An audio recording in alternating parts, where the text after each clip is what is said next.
अच्छा जी, एक भाई ने पूछा कि मेरे पास 5 मरले प्लाट है तो 2.5 मरले की मैंने फ़र्द निकलवाई, फ़र्द बेचने के लिए निकलवाई है, जिस मकसद के लिए भी निकलवाई, बै की फ़र्द निकलवा ली। तो बै की फ़र्द जो है वो गुम हो गई है। अब वो भाई सवाल कर रहे हैं जी, अब मेरे पास जो है ना वो 2.5 मरले की फ़र्द नहीं है, तो 2.5 मरले ही मेरे नाम है, तो वो जो 2.5 मरले की मैंने बै की फ़र्द निकलवाई थी वो अब मेरी ज़मीन का क्या बनेगा, या इस मसले का कोई हल हो सकता है? देखें, इस तरह के भोले भाले सीधे साधे लोग भी पाए जाते हैं।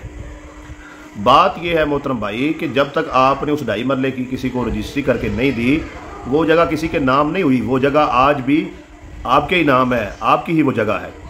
अब इसमें करना आपने ये है कि आपने मुतलका थाने में जाना है, एक रपट दर्ज करवानी है कि मेरी फ़र्द बराए बै जो है वो गुम हो चुकी है, और उसको लेकर जो है आपने मुतलका पटवारी के पास चले जाना है।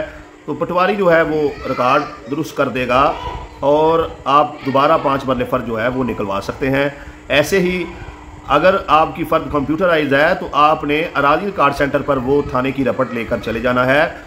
फ़र्द गुम हुई को भले 1 माह हो गया, 2 हो गया, आप जाएँ, आप कहें जी मुझे फ़र्द पास थी तो बस अब कहीं गिर गई है, पता नहीं है, तो आप रिपोर्ट बना दें, वो बना देंगे आपकी रिपोर्ट, मसला नहीं है। तो आप अराजी रिकॉर्ड सेंटर पर चले जाएंगे, उधर दर्ज करवा देंगे। दर्ज करवाने के बाद आप 5 मरले की फ़र्द जो है फ़र्द बराए बै ले सकते हैं, उसे बेच सकते हैं, अपने नाम रख सकते हैं। कुल्ली इख्तियारात जो हैं वो आपके पास हैं, परेशान नहीं होना, बिल्कुल जो है आपने इसमें परेशान नहीं होना। आप 5 मरले के ही मालिक हैं। ये छोटा सा अमल करें और आपके मामला जो हैं वो दुरुस्त हो जाएंगे।